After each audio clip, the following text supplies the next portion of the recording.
Hello, welcome back. Thank you for joining me, as always, and especially thank you for your dedication and commitment to your spiritual practice, whatever form or forms that actually appears to take here in the world, whether this course is an integral part of that or not. It makes no difference. What matters is that you're here right now. And again, whether you're a student of A Course in Miracles or not, there is a message for you from your inner teacher. What will that be? I don't have any idea. I never do. But the important thing is you will know when you hear it.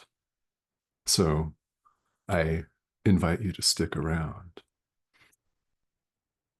As always, we're talking about some really deep stuff, not messing around and pointing directly to truth. Truth is beyond all of our concepts, of course.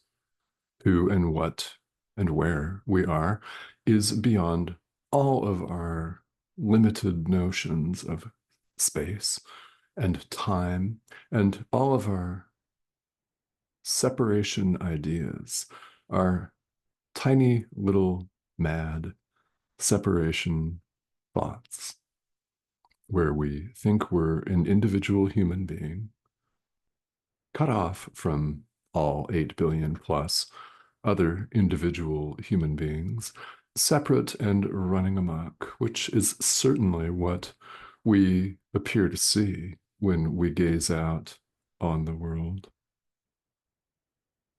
One separation after another. This course is what's known as a direct approach. So, what does that actually mean? That's a very good question. What this means is that we're working on the cause of the problem rather than its effects.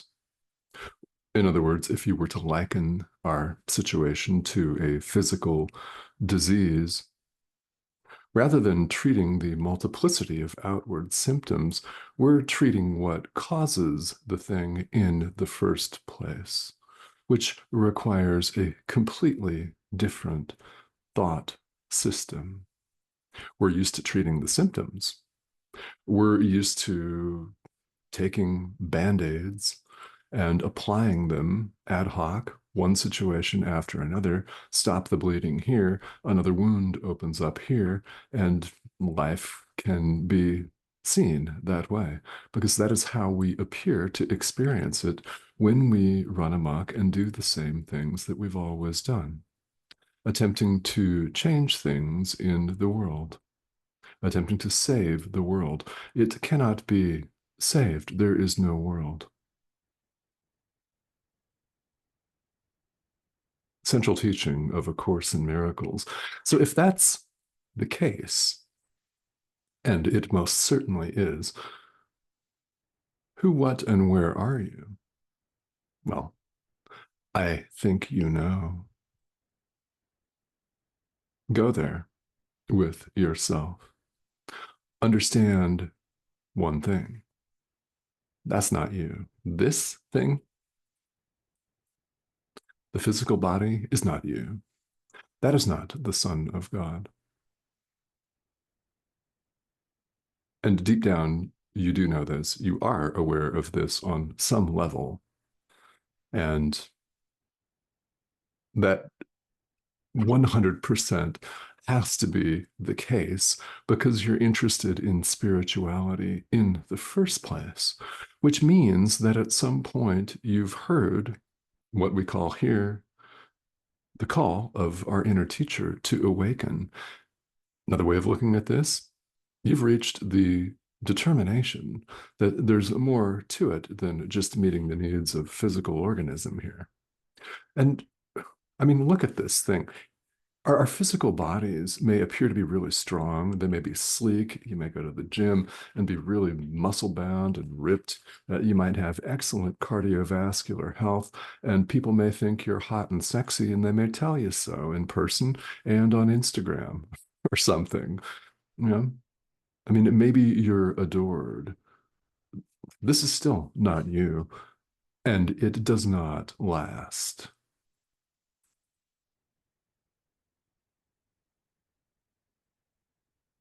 Which we all know. There is way more to it than simply showing up every day, eating, drinking, going to the bathroom,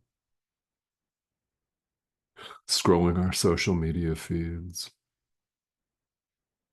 Of course, there's more to it than that.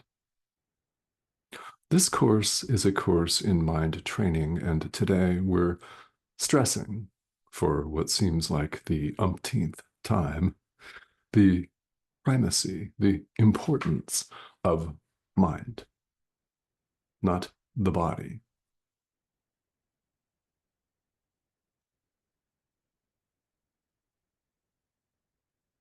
This course operates at the cause, which is mind. The body is an effect.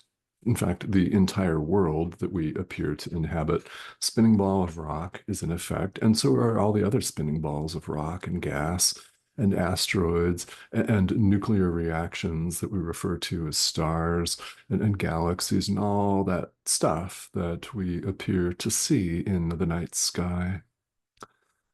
An effect. Mind is the cause. Now, when this really hits home, it's powerful. If we've made this situation, there's another word that has the word show incorporated into it. It's a show. It starts with the letter S. That word, this that we're going through apparently here in the world, our plight as it appears to us, our dilemma, I don't know, whatever you want to call daily life, a hot mess, a steaming pile, in fact, when you think about it. It's interspersed with beautiful moments, which of course don't last. The good news is the hot mess doesn't last either. And even in the midst of our acute suffering, there is a way out, in a manner of speaking. There's a way to set all of this aside. It's done in the mind. The physical body may improve its condition as a result of your true forgiveness of the Son of God, of space, time, the dream itself, the ego itself, and every single thing that is not wholly joyous in your experience. Life will bring you much of that today and tomorrow and the next day. Count on that.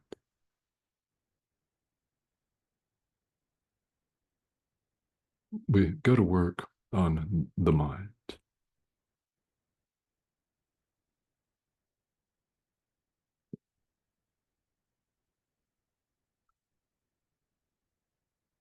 There are many, many profound passages in A Course in Miracles.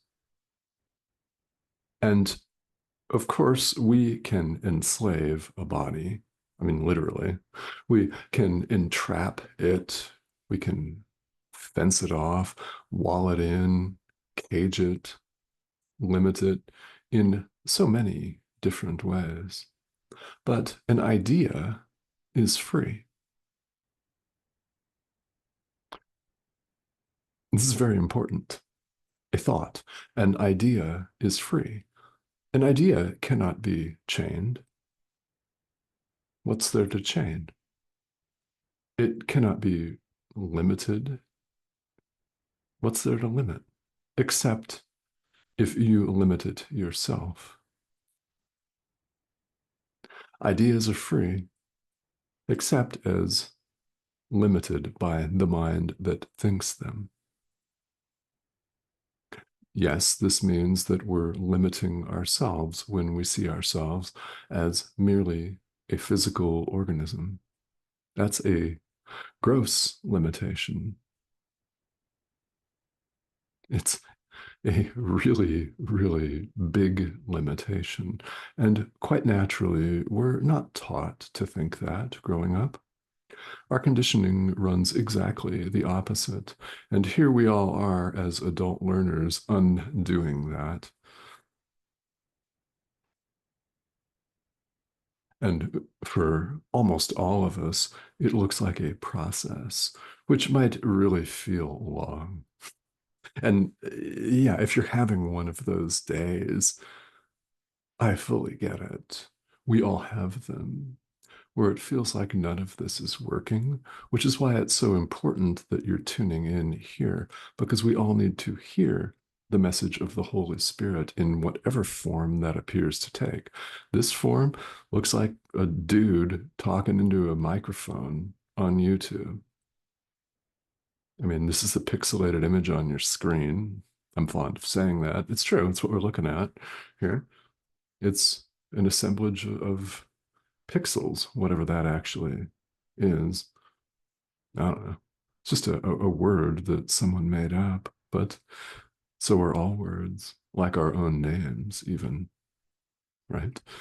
It's an assemblage of electronic dots, and when something connects, it is the Holy Spirit. This is simply a, I don't know, you want to call it a messenger. It's a communication device. However, the message reaches you, it's really very, very critically important that you're here. And for that, I thank you. And so does every other living thing, by the way. Whether you ever get that acknowledgement from them or not. And don't count on it for the most part, right? So ideas are free, except as we entrap and try to enslave them. Yes, this means we're limiting ourselves. Not too flattering.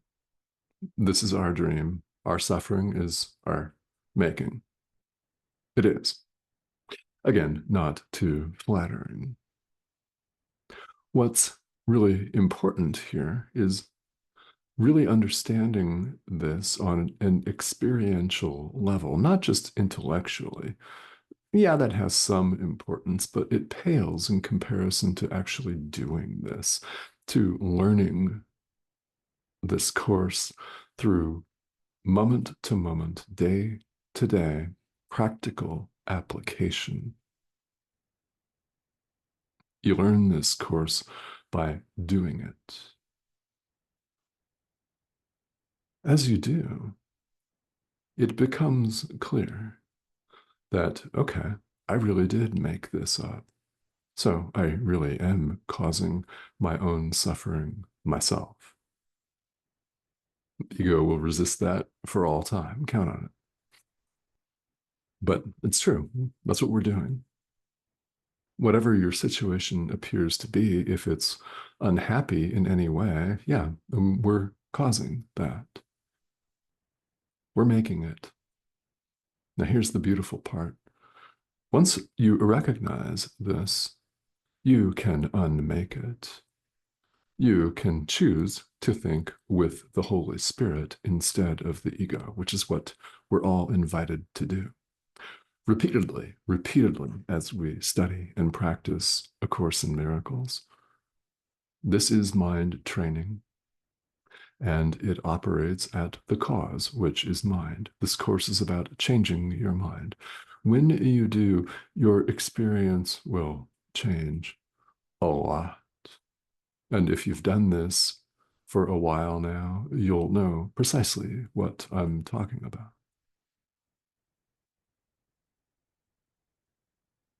Now, can you do this in other spiritual traditions? Yes, of course you can. All doors open unto the same place. All roads, if you want to call them roads or paths, lead to the same place in the end, God. Why is that? God is the only reality.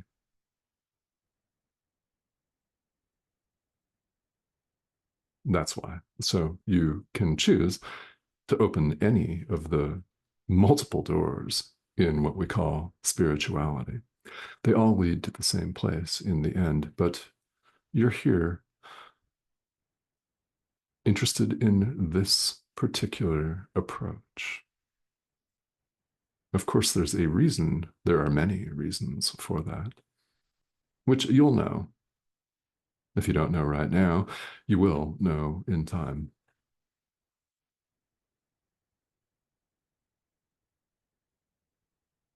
So we have a choice to make.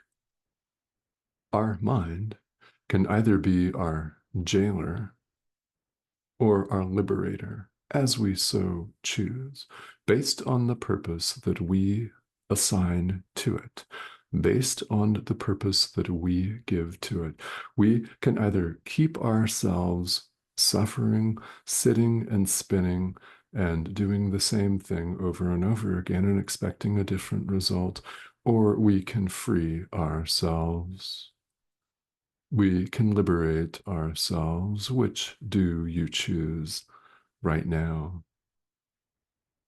And then, which do you choose again right now? It's very powerful to realize that, as unflattering as it may be to the ego, and it's completely threatening, it's existentially threatening to the ego. It is. So we encounter extraordinary resistance to truth, don't we, on the path? Perhaps you're encountering just such resistance right now, and we all do. Because as it turns out, we're so conditioned to think of ourselves as an ego, as an individual human being encased in a body that's 80% water and somehow manages to be animated, so we think. So we think. Yeah. As we run amok, we recognize that, man, this conditioning is pervasive and we fear to awaken, point blank, right? We do. We're actually afraid of the light, as unflattering as that is. And why wouldn't we be, really, when we think about it? Because we've been trained and conditioned from time immemorial to think of ourselves as separate from God. Well, we're not separate from God. You're not separate from God. You're not separate from anyone. There is no separation of any kind. Your brother, other people, in other words, your brother is you, literally, you. There is no separation of any kind. A very prominent idea here as the Course addresses the mind, this mind that thinks it's cut off, split, and separate. That's what Jesus is addressing here in this Course. And as we go about this, a very profound idea is ideas leave not their source. Thoughts remain in the mind of the thinker. So our hateful thoughts, though we try to project them outward and put our own drama off on somebody else by blaming them, by accusing them of being something really nasty, all of that.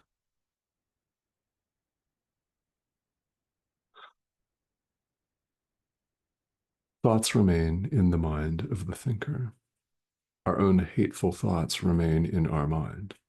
Now, at the same time, our own loving thoughts remain in our mind. Our own forgiving thoughts remain in our mind. Thoughts remain in the mind of the thinker. Ideas leave not their source. You can choose to be your liberator instead of your own jailer. You can choose this right now. And I invite you to. Here's another way of looking at the very popular and often quoted phrase, ideas leave not their source. Capitalize the S, why don't you? We're known throughout A Course in Miracles as the thought of God. Thoughts remain in the mind of the thinker.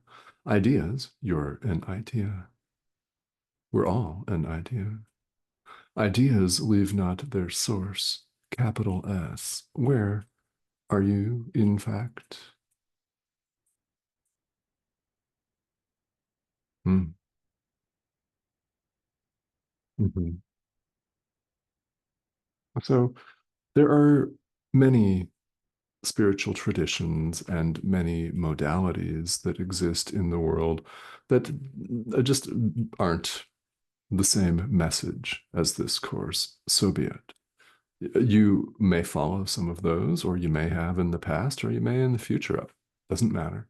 There are many doors. This video series is about A Course in Miracles, and in order to awaken, we train the mind.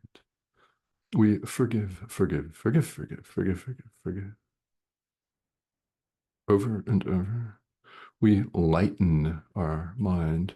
It's all a process of setting aside the barriers that we ourselves have put up.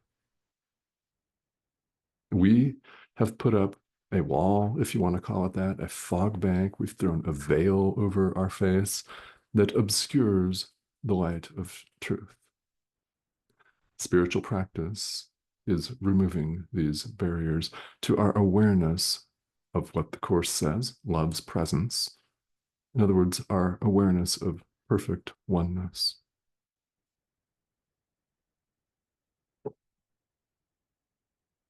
Our awareness of who, what, and where we all are. This is very much an undoing, which is done in the mind. Now, there are plenty of other modalities out there that go to work on the screen of life, the physical world, getting stuff, whether it's a hot, sexy lover or more money or whatever. And if those attract you, great, no problem. This course doesn't have anything to do with that at all. It's about the mind, about changing your mind. Will you experience different things in the world? You may very well. I mean, as you become more loving and forgiving, what is more likely to happen? You're going to have people drawn to you as you become more loving. You want to know why? They're looking at you and they're seeing themselves. They're seeing the Holy Spirit. So, yeah, that could lead to a new romantic partnership. It could lead to more money. It could very well. It could lead to a more fit physical organism. I don't know. Whether it does or does not is, in fact, not the point. The point is in changing our mind. The mind is the cause. The world that we appear to inhabit is the effect. Change the cause, the effect is different. Naturally, that's the way it works. Go to work on the cause, and I invite you to want what the Course invites you to want, and only this, the peace of God. That is why the idea, I want the peace of God, is one of the lessons in the workbook for students. We're invited to want the peace of God and nothing else. You want to know what? There is nothing else. So I thank you for joining me.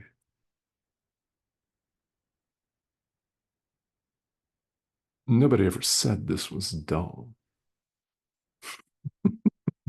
So, whether you're a longtime course student or you're brand new or anywhere in between, or whether you're not a course student and you're just checking this out, I hope that you've recognized the message or messages that are in this particular conversation from the Holy Spirit, our inner teacher. But you'll know what those are. And well, you're invited to do as our inner teacher suggests you do, which of course is going to look differently for you because you appear to be in a completely different station in life. We appear to live in different countries. We appear to be different genders, heights, weights. We appear to have different occupations in the world. And all this really means is that there are people out there that will respond best to you. There are people out there that only you can really reach. You're meant to work with them. Whoever they may be, you may know who some of them are, and you may not. They'll hear the message of the Holy Spirit better through you than they will through me or through anyone else. You're meant to work together, whatever that looks like. So I invite you to continue to tune in and to keep going, and whatever your spiritual practice looks like, to stay dedicated and committed to that.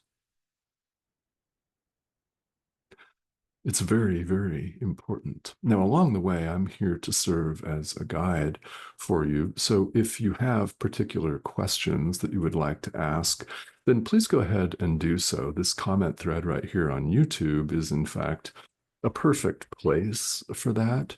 So do go ahead and ask questions if you've got them. And also go ahead and subscribe too, please, if you have not yet. That's the prompt, that arrow in the corner of your screen. And a number of people have recently joined us. So thank you to all of you who are subscribers here. And if you're not, again, we'd love to have you. Several videos appear each week. Well, because spirituality is not going anywhere. And stuff comes up. So we need frequent reminders, all of us. So I thank you again for tuning in, and I will talk to all of you very soon.